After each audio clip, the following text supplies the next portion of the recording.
बिस्मिल्लाहिर्रहमानिर्रहीम। अस्सलाम वालेकुम नाज़रीन, मैं हूं डॉक्टर आमिर मुस्तफ़ा और आप देख रहे हैं मेरा यूट्यूब चैनल और फेसबुक पेज। नाज़रीन, आज के व्लॉग के अंदर हम बात करेंगे सैलाब की सूरत हाल के ऊपर।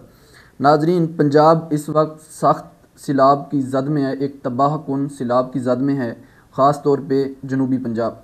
देखें, अपर पंजाब लाहौर के अंदर जो सैलाब आया 3-4 दिन, वो जो जनूबी पंजाब के अंदर इस वक्त सैलाब है, जिस तरह उसने तबाही मचाई हुई है, ये जो अपर पंजाब में सैलाब आया था, ये उसका 1% भी नहीं था।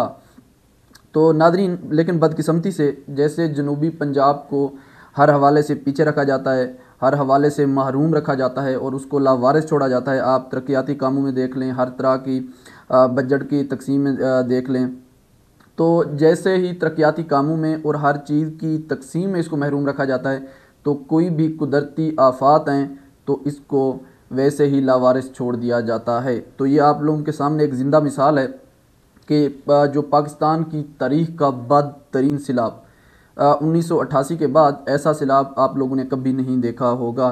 तकरीबन 70% जो जनूबी पंजाब है इस वक्त डूब चुका है और सख्त सैलाब की जद के अंदर है। जनूबी पंजाब के तकरीबन 20 से ज़्यादा अजला जो हैं इस वक्त सैलाब की जद के अंदर हैं, जिसमें सबसे ज़्यादा जो सैलाब ने तबाही मचाई हुई है वो झंग है, फैसलाबाद है, चिन्योट है, मुजफ्फरगढ़ है और मुल्तान के शहर को छोड़ के मुल्तान के जितने भी इर्द गिर्द के इलाके हैं, जितने भी गाँव हैं, वो इस वक्त सख्त सैलाब की जद के अंदर हैं। और इसमें एक रिपोर्ट के मुताबिक 50 से 60 लाख जो लोग हैं इस सैलाब से वो मुतासर हुए हैं बेचारे। तो इस वक्त लोगों का सिर्फ जो ज़मीनें हैं उनको नुकसान नहीं पहुंचा, फसलों को नुकसान नहीं पहुंचा, माल मवेशी नहीं डूबे, बल्कि जानी नुकसान भी हुए हैं। कम अज़ कम कोई 40 से 50 जो हैं अमवात हुई हैं इस सैलाब की वजह से जनूबी पंजाब में, और 50 से 60 लाख जो लोग हैं वो मुतासर हुए हैं। और उससे बढ़कर जो सबसे अलार्मिंग चीज़ है, जो दुख वाली बात यह है कि उनको लावारिस छोड़ दिया गया है, उनका कोई भी मदद के लिए कोई नहीं पहुंचा। जो हुकूमती इंतज़ामात हैं वो नाक़िस हैं बिल्कुल। मरियम साहबा गई, सिर्फ एक दिन का उनका विज़िट था और तस्वीरें बना के टिक टाक बना के वो वापस आ गई। उसके अलावा उन तक ना कोई खुराक पहुंच रही है, ना उनके जो जानवर बच्चे कुछ हैं ना उनका चारा पहुंच रहा है, ना बच्चों के लिए पीने का साफ़ पानी है, ना पहनने को कपड़े हैं, और ना ही उनको रहने के लिए कोई कैंप, ना कोई इंतज़ामात हैं। लोग खुले आसमानों तले बैठे हैं और बैठने पर मजबूर हैं बेचारे। और उसके बाद जो लोग फंसे हुए थे, देखें इतना ख़तरनाक सैलाब कि पानी घरों के जो छतों तक पहुंच चुका है और दरख्त जो हैं वो एंड तक डूब चुके हैं। तो ऐसी सूरत हाल में लोगों के लिए निकलना बहुत मुश्किल हो गया। चाहिए तो ये था कि एक एमरजेंसी नाफिज की जाती इन इलाकों के अंदर, और बर वक्त जो हुकूमती इमदाद है वो पहुँचानी चाहिए थी और इनको सरकारी कश्तियाँ पहुँचानी चाहिए थी, ताकि जाके लोगों को, जो लोग फंसे हुए थे, उनको रेस्क्यू करते। लेकिन ऐसे कोई इकदाम आप लोगों को नज़र नहीं आए। यहाँ लाहौर के अंदर थोड़ा सा सैलाब है, आप लोगों को फजूल में आप लोगों को चिनाब के अंदर कश्तियाँ नज़र नहीं चलते हुए, जहाँ ज़रूरत भी नहीं थी। क्यों? क्योंकि ये अपर पंजाब था, लाहौर था, और आपको पता है ख़ास तौर जो नवाज शरीफ की हुकूमत है उनकी जो फर्स्ट प्रेफरेंस होती है वो लाहौर होती है। और यहाँ लाहौर में थोड़ा सा कांटा भी चुभे तो आप लोगों को चीखें सुनाई देती हैं।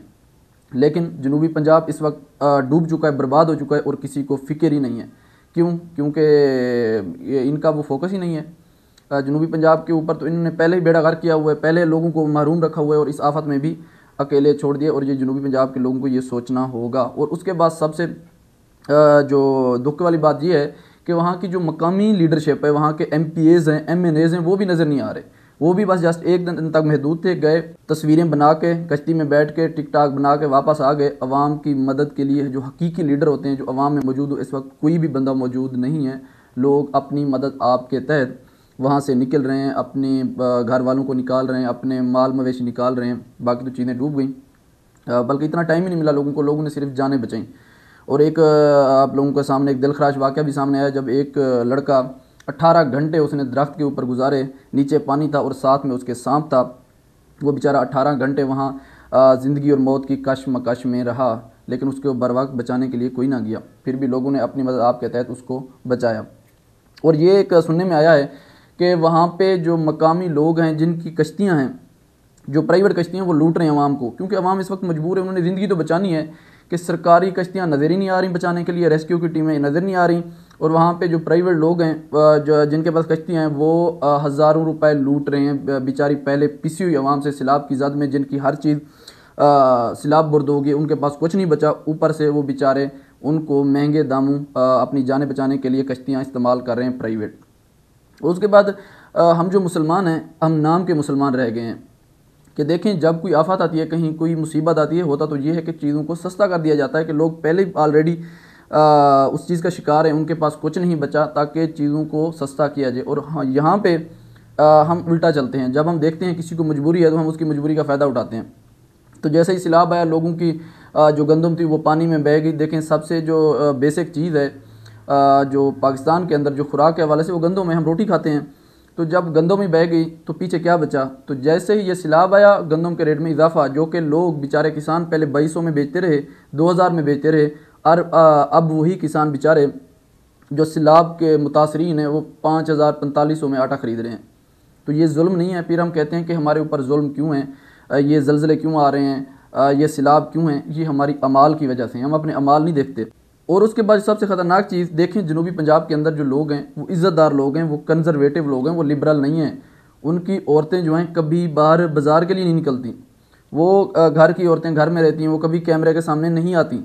और जो उनसे मेरी रिक्वेस्ट है, वो हजरात जो कि इमदाद देने के लिए जाते हैं, इमदाद कम और पब्लिसिटी ज़्यादा होती है। खुदा का वास्ता, खुदा का खौफ करें। अगर आप लोगों ने जाना है ज़रूर जाएं। जितने भी मालदार लोग हैं इस वक्त, उनको चाहिए कि अपने जो ख़जाने हैं उनके मुंह खोलें और गरीबों के लिए तकसीम करें, अल्लाह की रज़ा के लिए। लोग भूखे हैं, लोगों के पास खाना नहीं है, लोगों के पास पानी नहीं है, लोगों के पास अद्वियात नहीं है, लोगों के पास पहनने को कुछ नहीं है, लोगों के पास बैठने के लिए कैंप नहीं है। उनकी मदद को पहुँचें, ये वक्त है। ये पैसे को हवा लगवाएं, इसको सांप के ना रखें। ज़िंदगी थोड़ी सी है, इस दुनिया से चले जाना है, लिहाजा उनकी मदद के लिए निकलें। और उसके बाद ये इल्तमास है कि जब आप लोग जाते हैं वहाँ उनकी मदद के लिए, चीज़ें पहुँचाने के लिए, तो ये तस्वीरें, ये वीडियो खुदारा ना बनाया करें इन लोगों की। इनको बड़ा मसला होता है, इनकी औरतें कभी कैमरों के सामने नहीं आती। उनकी इज़्ज़तों का ख्याल रखें, उन बेचारों को, मजबूरों को कैमरे के सामने मजबूरन ना लेके आएँ। ये रिक्वेस्ट है आप लोगों से। और आप लोगों ने मदद करनी है तो आप लोग ऑफ़ कैमरा करें, अल्लाह की रज़ा के लिए करें, पब्लिसिटी के लिए ना करें। अगर आप लोगों ने व्यूज़ लेने हैं तो और बहुत से तरीके हैं, और इस मजबूरी की वजह से उन लोगों की जो औरतें हैं उनको कैमरे में मत लेके आएँ। तो नाज़रीन, ये था आज का हमारा व्लॉग, और इंशाल्लाह मुलाकात होती है नेक्स्ट व्लॉग में एक नए टॉपिक के साथ। तब तक के लिए अल्लाह हाफ़िज़।